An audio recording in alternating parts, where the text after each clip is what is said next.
Welcome to the history of a Tudor Christmas here at Hever Castle.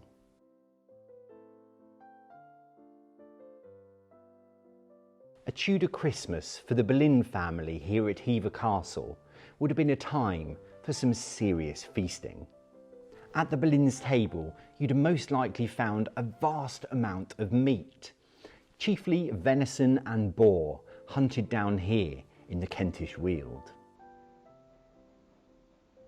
At the Boleyn's Christmas table, you may also have found something called a Christmas pie.